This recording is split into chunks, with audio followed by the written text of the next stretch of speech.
Hello again, everyone, and welcome back to Reddit Aliens. I'm John, and as always, thank you so much for being here. Got a lovely topic for you today. Let's get after it. Nurses of Reddit. What's the spookiest thing a patient has done late at night? Please remember to like, share, say hello, and subscribe. I work overnight in a nursing home. We use small nightlights over the beds at night so we don't disturb them any more than necessary. It makes the room very dark and shadowy. This normally is fine. I'm not superstitious, so I don't get freaked out easily. Anyway, I had this patient who was 75 to 85 years old, 80 to 90 pounds soaking wet. Tiny little nonverbal woman. She was fairly contracted in a fetal position. I came in to give her meds, and since she was facing the wall, I leaned over her slightly to wake her. As I leaned over her, my body blocked part of the nightlight, leaving her face in the shadow, except for her eyes. I'll never forget looking at her face, then reaching out to touch her shoulder to wake her. Before I could touch her, her eyes snapped over to me. Then she whispered, "Die." I froze in shock, and I felt my stomach roll up into my chest. Before I could react, she whispered, "Murder," in a long whoosh. Freaked me the F out. I immediately left the room. She didn't get her meds in until she was up and in the brightly lit dining room. I never had an issue like that with her again. It was so scary. Other nurses said they had creepy encounters with her as well. I used to work on a mental health unit, and every hour we had to go into the patient's room to check on them, make sure they're breathing, not self-harming, etc. At night, we would use flashlights so we don't have to turn on the lights to wake them up. One day, a colleague was doing the rounds, and I heard a loud scream. I ran to her aid and saw a small female schizophrenic patient on top of her. Apparently, the nurse went in and couldn't see the patient on the bed. The patient was against the wall, and as soon as she shined the flashlight at her, she charged at my colleague. We did rounds in groups of 2 after that. I worked in a nursing home for 6 years, and we had a lot of creepy stuff happen. I think the worst one for me was this little lady with dementia. She was seriously gone, minute to minute, and she would just moan and cry these long drawn-out "help, help me, help me, help," over and over. It wasn't screaming, but it was this loud, sad calling. It didn't matter what you did. You can go and sit with her for an hour playing Uno or talking about her kids. As soon as you left, she'd think she'd been alone for that entire time, and the calls for help would start again. To combat it, we try to keep her out in a common area or next to the nurse's desk. But at night, when we're trying to get her to sleep, it's important to keep her in her room. So, one night, 11-ish, it's me and one other person, and we're just generally waiting for call lights to go off. Everyone is asleep or hanging out quietly in their rooms. The cries for "help me" start up, and I head to her room.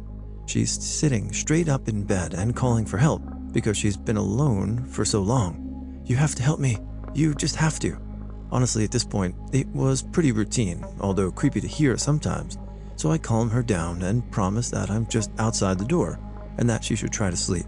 She lays down and closes her eyes, so I head back to the nurse's station. At this point, I just want to interject that someone needs to be at the station at all times in case call lights go on.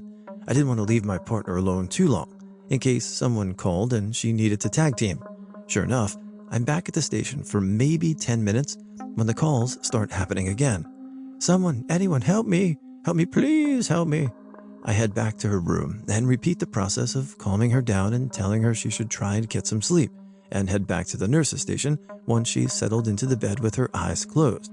Another short time goes by, and the call goes up again.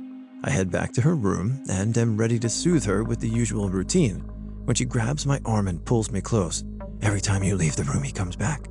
Now, this woman usually forgets who I am if she's seen me in the past 5 minutes. The creepy dialogue, plus the fact she knew I'd been there before, absolutely sent a chill down my spine. I asked her who comes when I leave, and she kept pointing towards a mirror above her little dresser. He comes back and smiles at me, but it's not the nice kind of smile. Needless to say, I packed her up, and we had a little pajama party at the nurse's station that night. Yeah, that's pretty creepy. That little old lady doesn't remembering things like that? Yeah, I'd go out too.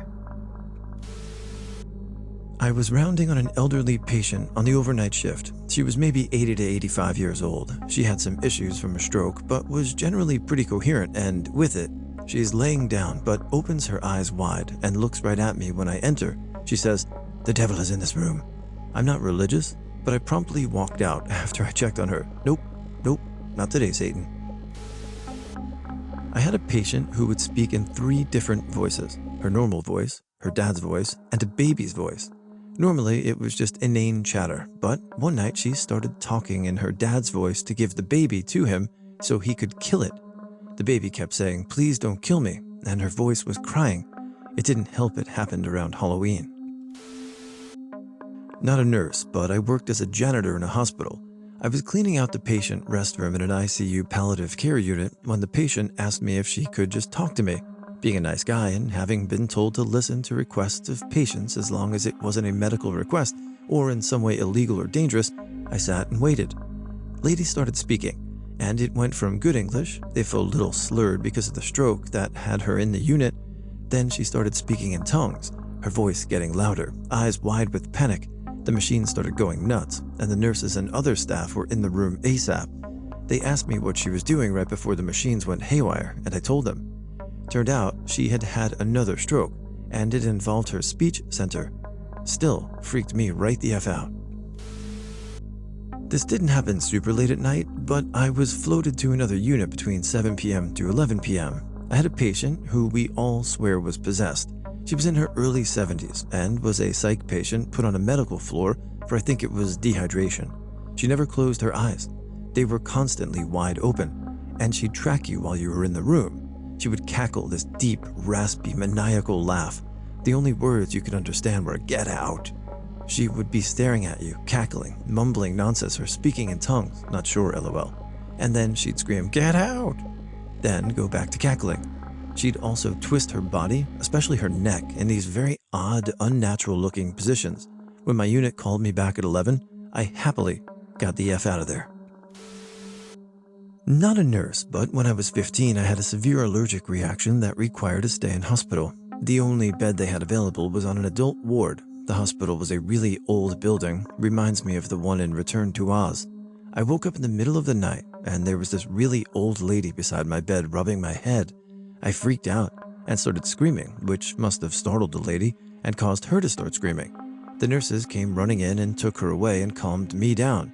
Looking back, I was off my face on whatever medicine they had given me, and I was extremely uncomfortable, so I must have been unsettled in my sleep, and this lady was probably trying to comfort me, but accidentally freaked me out. The nurse that was looking after my grandmother before she died would always tell me how she would talk about a baby living in her stomach. She would always tell me and my mom and dad when we visited too. I kept feeling this baby inside of me. Needless to say, it was really scary seeing a formerly sharp, extremely intelligent family member go through dementia. Here's one from my dad. He used to work at a nursing home when I was little. He had a patient resident that was a dick. He was blind and wheelchair bound and mean as shit. Every single day he'd fight the nursing staff while they dressed him, fed him, gave him meds. Dad usually saved him for last because he was always such a hassle. So he walks in the room with another nurse one morning, and the guy is docile as a lamb. He's cooperative, he's nice, but he keeps his face turned to one particular corner of the room. This dude is 100% blind, but no matter which way they turned his chair, he kept his eyes on that corner. He keeps repeating, "Make sure you put me in a clean shirt. Is this shirt clean? It has to be a clean shirt." Dad is like, "Yep, sure, okay," while trying to hurry, expecting the dude to start being aggressive any second. He's still calm and nice, stays chill all day, but keeps asking if his shirt is really good and clean. Dad asks him that afternoon, "Why do you need to be in a clean shirt?" And the guy says, "Mama says I have to be wearing a clean shirt or she won't let me go with her." The nurse he was with that morning comes hauling ass down the hall later that night to tell me the guy died. I guess that shirt was clean enough for his mama to take him. Spooky. ETA, I guess the spooky thing he did actually at night was just die, but still. So what do you guys think? Do you think some people get some type of sign and they know it's their time? Curious. I'm not a nurse or anything, but I do have one very fresh story that still keeps me up at night. My recently ex-girlfriend's family lived out in the middle of nowhere in Scotland, close-ish to Glasgow, but isolated enough to seem like backcountry. Anyway, The little village where her family lives near is also near an institute for the criminally insane. The place is simply called the State Hospital, and as her mom tells it, when she was a little girl in the 70s, two patients escaped and went on a rampage, murdering a bunch of people with axes before they were caught. Ever since then, they repurposed an old air raid siren to warn the locals should another escape happen, and which they test every Thursday and only Thursday. If that's not creepy enough, it gets worse. So, one night it's just me and my ex looking after her little sister in this big creepy house. We'd both had a little wine. Around 11 p.m., suddenly the effing siren goes off, and I turn and look at my ex, who's just gone pale white. The alarm is tested only on Thursdays and always during the day, so that can only mean someone's escaped or something's happened. We both spring up and each rush to check the doors are locked. I run to the front door while my ex checks the back. We lock the doors and run upstairs to check on the little one who doesn't really understand what's going on but is terrified regardless. Half an hour or so passes and the effing siren is still blaring. Now, I'm a big dude. I work in security and I handle violent situations all the time, but the combination of siren and being as far from backup as possible really had me shitting myself. I start looking around for something to defend myself, but I literally can't find anything other than a broom. I do, however, carry an expendable asp baton in my car, and while the idea of going out in the dark doesn't seem great, being entirely defenseless seemed worse, especially considering if someone really wanted to get into the house. There's still a lot of ways to do so. So against my girlfriend's wishes and my better judgment, I head out to get my trusty baton. This is the bit I hate remembering the most. Just so you understand, there's literally nothing for at least half a mile in each direction apart from trees and hills. My car is parked about 300 yards from the house and well outside the reach of the spotlights.